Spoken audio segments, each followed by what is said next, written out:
नमस्कार, मैं doctor Rupa Manglani, associate professor political science department में। हमारा आज का टॉपिक है जापान के संविधान में मंत्रिमंडल। तो जापान में प्रधानमंत्री और मंत्रिमंडलों की अपेक्षा अधिक स्थायी होते हैं, वॉर्ड मैक्ट्रीज का ये कहना है। इसी संदर्भ में हम जापान के मंत्रिमंडल को देखें तो हमें ये दो स्तरों पर देखना होगा।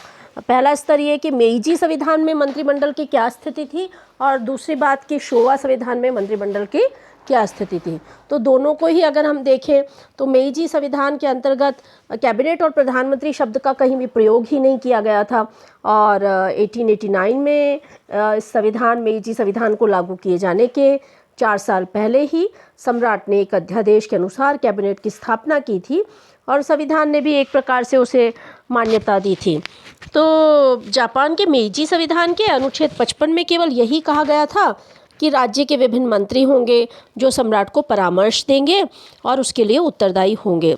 तो मंत्रियों की नियुक्ति सम्राट के द्वारा की जाती थी और वो सम्राट के प्रति ही उत्तरदायी होते थे। इस प्रकार मेइजी संविधान के अंतर्गत कैबिनेट मुख्य प्रशासनिक संस्था नहीं थी, बल्कि कैबिनेट एक मंत्रणा देने वाली, परामर्श करने वाली संस्था या एक समिति मात्र थी। सारी कार्यपालिका सत्ता केवल और केवल सम्राट में निहित थी और मंत्री उसके परामर्शदाता मात्र थे।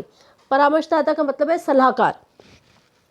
तो हमने पिछले टॉपिक में मेइजी संविधान के तहत सम्राट की शक्तियों को देखा। हमने देखा कि सम्राट सर्वे सर्वा होता था। तो क्योंकि सम्राट सर्वे सर्वा होता था तो कैबिनेट का तो प्रावधान था, लेकिन जो कैबिनेट है उसकी स्थिति कैसी थी? केवल सलाह देने की, परामर्श देने के लिए। और कैबिनेट अल्टीमेटली किसके प्रति उत्तरदायी थी? केवल और केवल सम्राट के प्रति। अच्छा, दूसरी बात ये कि मेइजी संविधान में मंत्रियों के लिए डाइट का सदस्य, डाइट मतलब जापान की संसद, डाइट का सदस्य होना और डाइट के बहुमत दल से संबंधित होना ज़रूरी नहीं था, क्योंकि डाइट के प्रति उनका उत्तरदायित्व ही नहीं था। हम जानते हैं कि जापान की संसद को डाइट कहते हैं। तो मंत्रिमंडल का उत्तरदायित्व सम्राट के प्रति था और जापान की संसद यानी डाइट के प्रति नहीं था। तो इस प्रकार जो है केवल व्यक्तिगत रूप से मंत्री ही सम्राट के प्रति ही उत्तरदायी होते थे। अच्छा, दूसरी बात, प्रधानमंत्री की नियुक्ति सम्राट वरिष्ठ राजनीतिज्ञों या मुद्रा अध्यक्षों या शाही परिवार के मंत्री या अन्य परामर्शदाताओं की सिफारिश पर करता था, और प्रधानमंत्री के लिए भी प्रतिनिधि सदन के बहुमत दल का नेता होना जरूरी नहीं था। तो इस प्रकार अच्छा, दूसरी बात, एक बात और बड़ी इंटरेस्टिंग बात है कि मेइजी संविधान के अंतर्गत जापान का प्रधानमंत्री धनी वर्ग, सेना या विभिन्न दलों के आंतरिक गुटों की इच्छाओं को ध्यान में रखते हुए उसको चूज किया जाता था। मतलब जो सबसे ज़्यादा सूटेबल था सम्राट को, उसी को प्रधानमंत्री का पद दे दिया जाता था। तो प्रथा के अनुसार युद्ध या नौसेना मंत्री के केवल लेफ्टिनेंट जनरल या वाइस एडमिरल, इनसे उच्च पदों के लिए सक्रिय सैनिक अधिकारी ही हो सकते थे। वस्तुतः यद्यपि ये सारे मंत्री प्रधानमंत्री द्वारा छांटे जाते थे, लेकिन सम्राट तथा उच्च सैनिक अधिकारियों के परामर्श पर ही मंत्रियों की नियुक्ति होती थी, और कभी कभी सैनिक अधिकारी अपने प्रतिनिधियों को मनोनीत कर देते थे कि भाई इसे जो है कैबिनेट का मंत्री बना दो, सदस्य बना दो। तो इस प्रकार जो है कई बार सैनिक अधिकारी अपने प्रतिनिधियों को मनोनीत नहीं करते थे और कैबिनेट का गठन लगभग असंभव हो जाता था। तो हमने देखा कि द्वितीय महायुद्ध के पूर्व तक कैबिनेट की स्थिति कैसी थी? बहुत ही निर्बल थी, और जो है प्रिवी काउंसिल, वरिष्ठ परिषद, हाउस ऑफ पीयर्स और सेना में शक्ति के विभाजन और दलों की अधिकता के कारण कैबिनेट कभी भी सरकार में अपना उच्च स्थान नहीं ग्रहण कर पाई। तो एक विद्वान है, उनका नाम है हैरोल्ड जिंक। तो हैरोल्ड जिंक ये कहते हैं कि मेइजी संविधान के अंतर्गत कैबिनेट तो थी, परंतु कैबिनेट पद्धति की सरकार नहीं थी। यानी कैबिनेट का अस्तित्व था, लेकिन मंत्रिमंडलात्मक व्यवस्था नहीं थी। तो जिंक का ये कथन सच भी है, क्योंकि मेइजी संविधान द्वारा स्थापित सरकार में कैबिनेट पद्धति की विशेषताएं ही नहीं थी। दूसरी बात, अब हम आते हैं जो है वर्तमान संविधान। अगर वर्तमान संविधान में मंत्रिमंडल की व्यवस्था देखें, वर्तमान संविधान जो कि 1947 में लागू हुआ, तो वर्तमान संविधान को शोवा संविधान भी कहा जाता है। तो इसमें जापान में मंत्रिमंडलात्मक व्यवस्था को अपनाया गया है, और ये बात इस तथ्य से स्पष्ट है कि संविधान द्वारा स्थापित शासन में मंत्रिमंडलात्मक व्यवस्था के सारे लक्षण पाए जाते हैं। तो नए संविधान में जो मंत्रिमंडलात्मक लक्षण पाए जाते हैं उनको अगर हम देखें तो कौन कौन से। पहली बात, राज्य का अध्यक्ष जो है वो औपचारिक प्रधान नहीं है। हम जानते हैं कि कैबिनेट शासन व्यवस्था में राज्य का जो अध्यक्ष होगा वो औपचारिक प्रधान है। आप भारत का एग्जाम्पल देख सकते हैं। भारत में राज्य का प्रधान यानी राष्ट्रपति वो औपचारिक है, निर्वाचित है। असली शक्ति किसके पास है?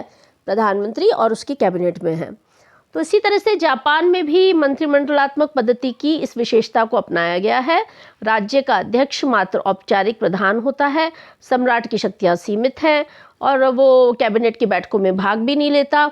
जापान में भारत के राष्ट्रपति या ब्रिटेन के सम्राट की भांति ही एक औपचारिक अध्यक्ष है और प्रशासन के संचालन की वास्तविक शक्तियाँ उत्तरदायी मंत्रिमंडल में निहित है।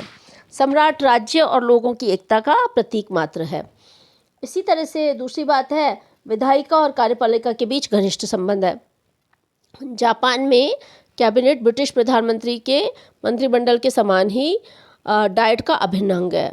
तो जापान में कैबिनेट किसका अंग है? वहाँ की संसद, उसको क्या बोलते हैं? डाइट, उसका अभिन्न अंग है। प्रधानमंत्री डाइट के सदस्यों में से ही चुना जाता है और संविधान के अनुसार ज़्यादातर मंत्री, अधिकांश मंत्री डाइट के सदस्यों में से ही लिए जाने चाहिए। कैबिनेट डाइट के प्रति उत्तरदायी है और कैबिनेट तथा डाइट एक दूसरे के सहयोग से कानून निर्माण तथा प्रशासन संबंधी कार्य करते हैं। एक विचारक हुए हैं, उनका नाम है काहिन। तो काहिन ये कहते हैं कि जापान की वर्तमान कैबिनेट विधायिका से घनिष्ठ रूप से संबंधित है। और तीसरी बात, मंत्रिमंडल का सामूहिक उत्तरदायित्व, collective responsibility of the cabinet. इसे मंत्रिमंडलात्मक पद्धति का सबसे महत्वपूर्ण सिद्धांत कहा जाता है कि मंत्रिमंडल जो है वो सामूहिक रूप से उत्तरदायी हो, एक सबके लिए सब एक के लिए, इस सिद्धांत को कहा जाता है।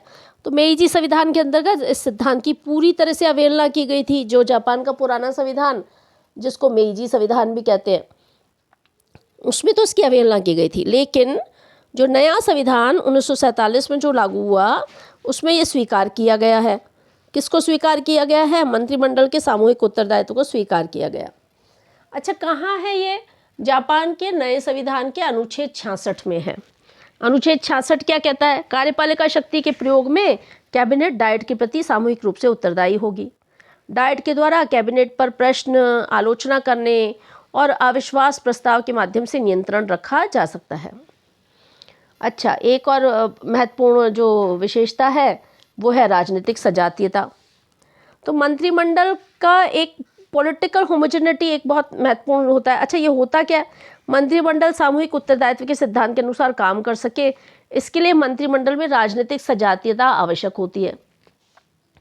राजनीतिक सजातीयता का तात्पर्य यह है कि सामान्यतः सारे मंत्री एक ही राजनीतिक दल से लिए जाएं, जिससे उनके राजनीतिक विचारों में समानता हो, गतिरोध नहीं हो, आपस में टकराव नहीं हो, सब मिलकर काम कर सके। इसलिए कोशिश की जाती है कि एक ही पॉलिटिकल पार्टी से मंत्रियों को लिया जाता है। तो जापान में सामान्यतः कैबिनेट का निर्माण एक ही राजनीतिक दल से होता है और इस प्रकार राजनीतिक सजातीयता के नियम का पालन किया जाता है। अच्छा, एक और विशेषता है, वो है प्रधानमंत्री का नेतृत्व। आमतौर पे कैबिनेट शासन प्रणाली में प्रधानमंत्री कैबिनेट का सर्वोच्च पदाधिकारी होता है, मुखिया होता है। और जो है क्योंकि वास्तविक कार्यपालिका कौन सी है? प्रधानमंत्री सहित कैबिनेट। तो प्रधानमंत्री का नेतृत्व मंत्रिमंडलात्मक प्रणाली में एक महत्वपूर्ण लक्षण है।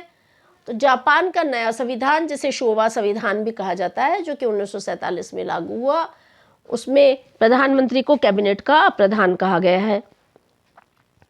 कैबिनेट राजनीतिक खिलाड़ियों की एक टीम के समान है जो प्रधानमंत्री के नेतृत्व में राजनीति का खेल खेलती है। इस प्रकार प्रधानमंत्री का नेतृत्व मंत्रिमंडलात्मक पद्धति का मुख्य लक्षण है। मेइजी संविधान के अंतर्गत प्रधानमंत्री की स्थिति सुदृढ़ नहीं थी। प्रधानमंत्री को ज़्यादा ताकत, ज़्यादा शक्तियाँ नहीं दी। सारी शक्तियाँ किसके पास थी? सम्राट के पास। लेकिन जो नया संविधान है, इसके अंतर्गत प्रधानमंत्री की स्थिति कैसी है? सुदृढ़ है। नए संविधान में उसे कैबिनेट का प्रधान कहा गया है। उससे कैबिनेट पर पूरा नियंत्रण है। सभी मंत्री व्यक्तिगत रूप से किसके प्रति उत्तरदायी है? प्रधानमंत्री के प्रति, सम्राट के प्रति नहीं। किसके प्रति उत्तरदायी है? प्रधानमंत्री के प्रति। तो इस प्रकार जो है वो प्रधानमंत्री जो है वो लीडरशिप करता है, नेता है, कैबिनेट का सर्व प्रमुख है, कैबिनेट का अध्यक्ष है। तो इस प्रकार 1947 के संविधान द्वारा पूरी तरह से मंत्रिमंडलात्मक पद्धति की स्थापना की गई है। मंत्रिमंडलात्मक पद्धति को हम कैबिनेट प्रणाली भी कहते हैं। इसे उत्तरदायी सरकार भी कहा जाता है ना, क्योंकि कैबिनेट और प्रधानमंत्री किसके प्रति उत्तरदायी हैं? बेसिकली वो डाइट के प्रति उत्तरदायी है। डाइट क्या है? जापान की संसद। तो एक विचारक हैं, उनका नाम है चित्तोशी यानागा। क्या नाम है? चित्तोशी यानागा। वो ये लिखते हैं कि 1947 के संविधान के अंतर्गत जापान की सरकार कार्य रूप में चाहे भावना में उतनी न सही, लेकिन ब्रिटिश सरकार से बहुत मिलती है। इसका डाइट द्वारा निर्धारित नीतियों के अनुकूल राष्ट्रीय कार्यपालिका पर सर्वोच्च नियंत्रण है। कम से कम संवैधानिक ढांचे के दृष्टिकोण से जापान में उत्तरदायी शासन की स्थापना हुई है। तो जापान की कैबिनेट की रचना को अगर देखें तो जापान की कैबिनेट सर्वोच्च कार्यपालिका सत्ता है। इसका अध्यक्ष प्रधानमंत्री तथा अन्य राज्य मंत्री होते हैं। संविधान के अनुच्छेद 67 में उल्लेखित है कि प्रधानमंत्री का मनोनयन डाइट के सदस्यों में से डाइट के एक प्रस्ताव द्वारा होगा। तो प्रधानमंत्री कौन होता है? डाइट का एक सदस्य। नियुक्ति कैसे होगी? डाइट के प्रस्ताव से होगा। प्रधानमंत्री का मनोनयन का ये काम डाइट के कब करती है? सबसे पहले करती है। संविधान की इस व्यवस्था से स्पष्ट है कि डाइट प्रधानमंत्री को अपने सदस्यों में से ही चुनती है और उसके द्वारा चुने गए व्यक्तियों को ही सम्राट प्रधानमंत्री के पद पर नियुक्त करेगा। तो सम्राट की विवेकाधीन अधिकार नहीं होता है कि किसको प्रधानमंत्री बनाए किसको नहीं। डाइट चुनेगी और प्रधानमंत्री उसे मनोनीत करेगा, नियुक्त करेगा। प्रधानमंत्री के मनोनयन के संबंध में यदि प्रतिनिधि सदन और सभासद सदन एक मत न हो तथा कानून द्वारा स्थापित दोनों सदनों की एक संयुक्त समिति के प्रयत्नों से भी सहमति प्राप्त न हो सके अथवा सभासद सदन प्रतिनिधि द्वारा नाम तय किए जाने के अंतर 10 दिन के अंदर अंदर कोई निर्णय न ले सके, इस समय अवकाश काल को छोड़ दिया जाता है, तो फिर प्रतिनिधि सदन का निश्चय ही डाइट का निर्णय माना जाएगा। तो इस प्रकार प्रतिनिधि सदन को जो है महत्वपूर्ण अधिकार, डाइट में भी प्रतिनिधि सदन को महत्वपूर्ण अधिकार दिए गए हैं। इस प्रकार प्रधानमंत्री के चयन में अंतिम शक्ति किसके पास होती है? निम्न सदन। निम्न सदन का क्या नाम है? प्रतिनिधि सदन। जापान के डाइट में 2 सदन हैं, प्रतिनिधि सदन और सभासद सदन। तो संविधान में ये व्यवस्था स्पष्ट है कि प्रधानमंत्री के चयन में सम्राट अपने स्वविवेक का प्रयोग नहीं कर सकता। प्रधानमंत्री की नियुक्ति के पश्चात अन्य मंत्री नियुक्त किए जाते हैं, लेकिन उनकी नियुक्ति में भी डाइट के निर्देशन की आवश्यकता नहीं होती। अन्य मंत्रियों का चयन कौन करता है? प्रधानमंत्री खुद करता है। इस संबंध में वो क्या करता है? 2 बातों का ध्यान रखता है। पहली बात, कम से कम आधे मंत्री डाइट के मेंबर हों, ये जरूर हो। और दूसरा, सभी मंत्री असैनिक हो, सैनिक नहीं हो, असैनिक हो। व्यवहार के अंतर्गत मंत्रिमंडल में अलग अलग प्रदेशों, समुदायों और दलीय गुटों का उचित प्रतिनिधित्व होता है। इस प्रकार हमने देखा कि जापान में संसदीय शासन व्यवस्था है और वहाँ मंत्रिमंडल का नियुक्ति कैसे होती है। अच्छा, मंत्रिमंडल के कितने सदस्य हो इसके बारे में संविधान मौन है। अतः कैबिनेट के आकार का स्वरूप का निर्धारण प्रधानमंत्री ही करता है। मंत्रियों और विभागों की संख्या में समय समय पर परिवर्तन होता रहता है। तो इस प्रकार हमने देखा कि जापान की मंत्रिमंडल का गठन कैसे होता है और प्रधानमंत्री का गठन कैसे होता है। बहुत ही महत्वपूर्ण टॉपिक है।